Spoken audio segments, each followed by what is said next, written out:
Warning, this is a review of the episodes for Princess Twilight Sparkle. That would be 66 and 67. Keep in mind, this is one video for two episodes. No audio, video clips from the episodes in, in question or anything else related to them were used in the making of this joint review, seeing that they belong to Hasbro Studios and DHX Media. Rate, comment, favorite, subscribe. Finally, the catch-up's over now. Well, our catch-up concludes with finally the Season 4 opener. Yeah, I know, when I started the new 26, they should have been reviewed straight out. Well, I was trying something different. Different with first impressions, but I realized reviews were better, so that's why I switched the format. But anyway, this is the point of the review where I spoiled the entirety of two episodes for you. If you haven't seen the episodes, go to the internet and go and see them. Use YouTube or whatever means you prefer. And then come back and see me. Well, the main point of this episode is that it does a lot of continuity connecting and a lot of retconning. This episode is written by my favorite writer in the series, Megan McCarthy, and starts out with its first retcon. The fact that Twilight really doesn't know how to fly. I guess the season 3 finale's final scene was just what I like to call a happy shot. A happy shot is what happens when you proverbially get the happy, positive ending. And I guess it fit the vibe of the episode, so it fit there. But we get a rather comical routine of Twilight preparing for the summer sun celebration by learning a flight routine, with help from Rainbow Dash, of course. It goes about as well as you would expect. Then we get a reprise of the theme song with an updated, dated, and more catchy upbeat, and finally a brand new picture showcasing pretty much the entire town of Ponyville, as well as finally Princess Luna in the shot with Celestia. God, it took them 3 seasons to finally get around to that, but they finally did. But it seems the next day, on top of Twilight's additional nerves that the rest of the Harmony Six are worried that Twilight's new position as a princess is going to break them up. Naturally, it's a natural feeling to have when one of your friends have now become a demigod and you're not. But thanks to Applejack's reassurance that the elements will always keep them together, the team's okay with returning to Ponyville for now as Twilight prepares for her end of the festivities in classic Twilight Sparkle form by getting overly nervous about it and twilighting a bit. But the next day she awakes to find things half sun, half moon in the sky, and she finds out via the royal guards that there's a weed infestation that is invading from the Everfree Forest, with her being the only princess in charge, seeing that Celestia and Luna have gone mysteriously MIA. She quickly rallies up the royal guard to keep Canterlot under control and discover information. A first sense of her taking a leadership role. Then she takes off with her element of magic in tow tow back to Ponyville to rally the rest of the girls up. When she gets there, Ponyville is pretty much a weed whacker's dream at this point, and they think they know who's responsible. Discord. So they set him loose, and Discord pleads its case in the only way that Discord can: funny, entertaining, and steal the show. God, can Discord not steal the show in every episode he's in? Just this once.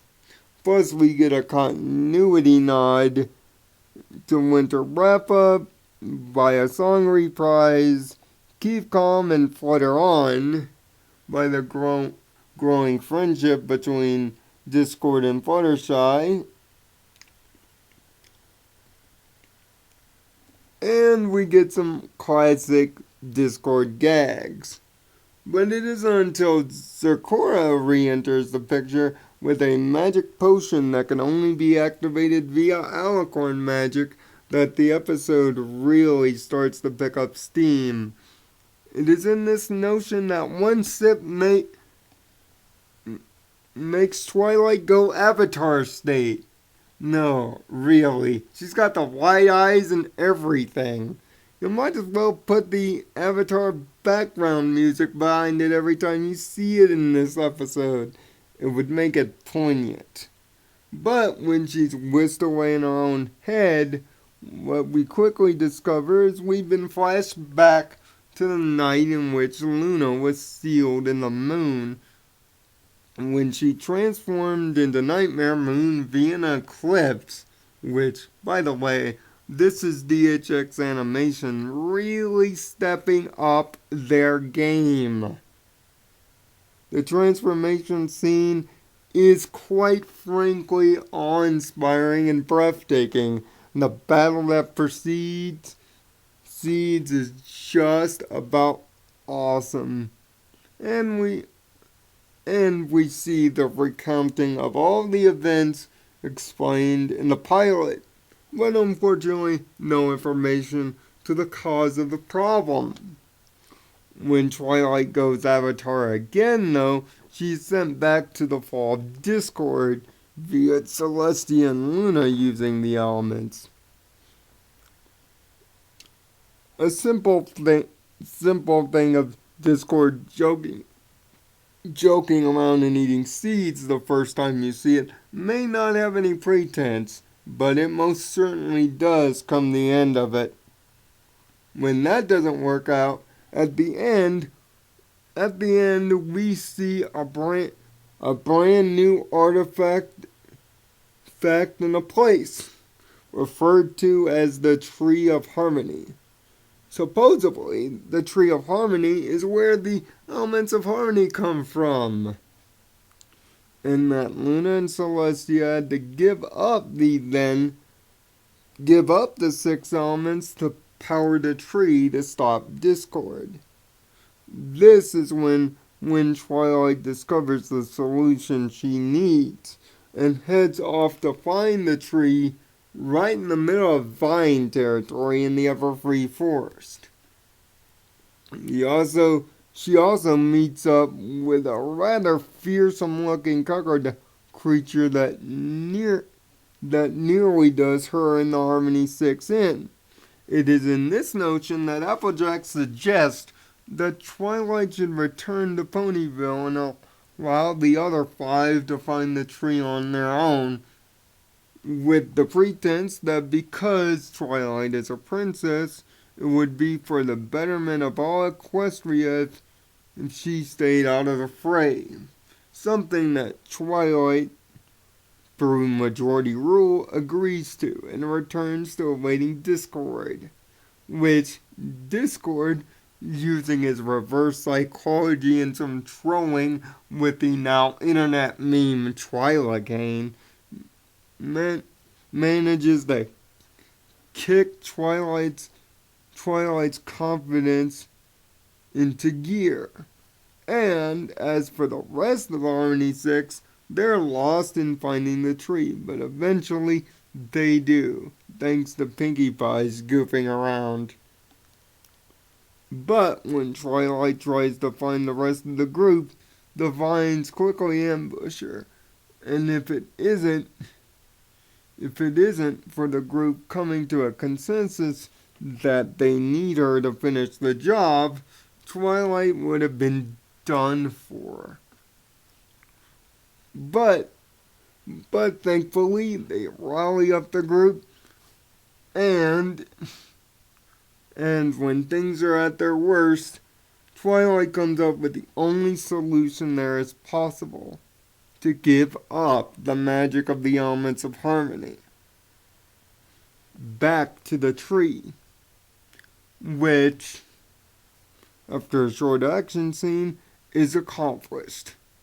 Celestia and Luna are free and the vines are destroyed. But the most noted part of this is the birth of a box that sprouts from the tree with six crystal-looking key slots. But even Celestia doesn't know the location or the meaning of the keys. This is the beginning of a season-long story arc that, of course, now, if you've been keeping up currently, we are heading down the home stretch of. Because the elements of harmony are no longer existent physically, Discord is now permanently free to roam. Something that he's happy about, but it's through his big mouth that we find out that the evil seeds that he was eating during his defeat to the elements were the seeds that sprouted into the weeds that affected the tree in the entire episode. And now, it looks like the secret of the Harmony Box is what's going to link the entire season together. Hopefully, in about 6 weeks' time, I can tell you it's been cashed in successfully. But what about the episode itself? This is how you begin a season. This is how you tie up continuity. This is how you answer all the burning questions left from the beginning of the series. Fix up plot holes, retcon wrongs, and set up an entire angle that makes the season worthwhile watching. Unlike the last season opener, A Crystal Empire, this one totally nails it in tone, animation, storytelling, even though the last third of it seems like a rushed solution. But other than that, it fits in perfectly. And the moral is to never really give up, and always that a team of friends is no stronger without a leader in tow. But it is the addition of the Tree of Harmony to add some new continuity layers to the fold, as well as the elements of harmony being eliminated from it, that is a total game changer, much like the Season 3 ender. Plus, with the addition of the Harmony Box, it has kept us watching the entire season to see what's in it. Too bad if you've been watching commercials, you know what's in it already. That's the sad part of it. The flashbacks to both Luna and Discord's defeat are expertly done and needed things, although the means for these flashbacks is rather convenient and seems like a Deus Ex Machina to some.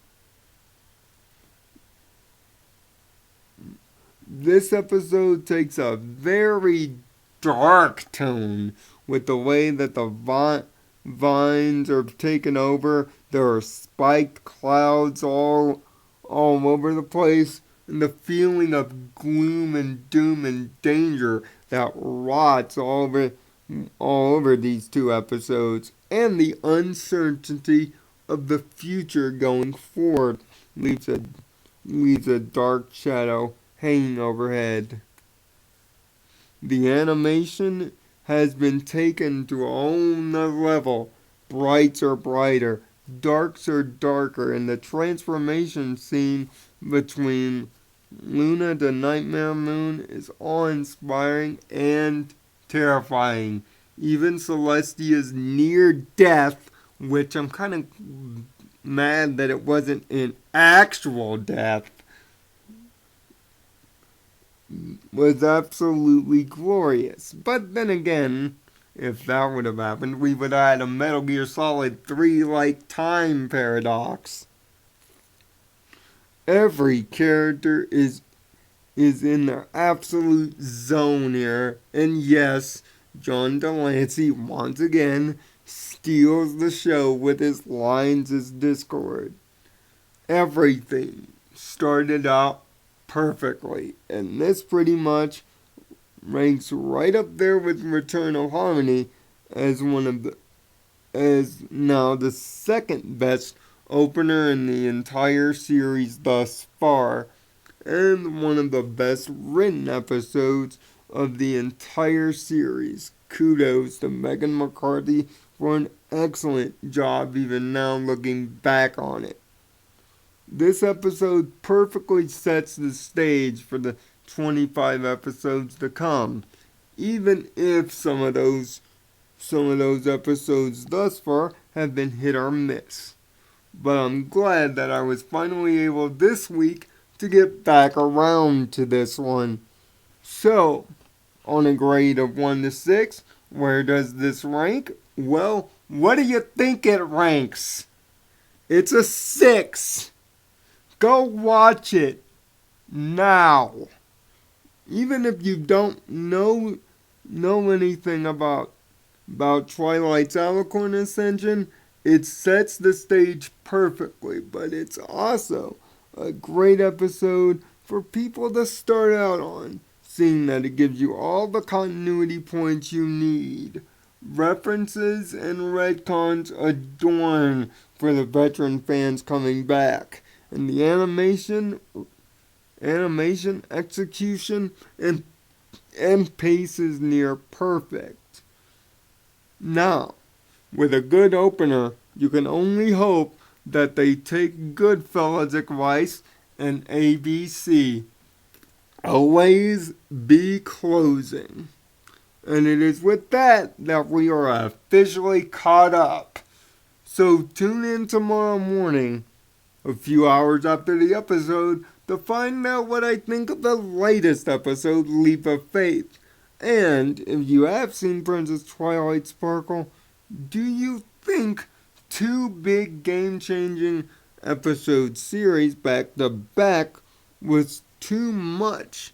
And also, here's a quick question. Do you believe that Equestria Girls, the movie, actually fits into continuity and actually acts as a bridge and a go-between to this episode? If you do, leave a comment or message down at the comment section, or direct message me your thoughts in either text or video form.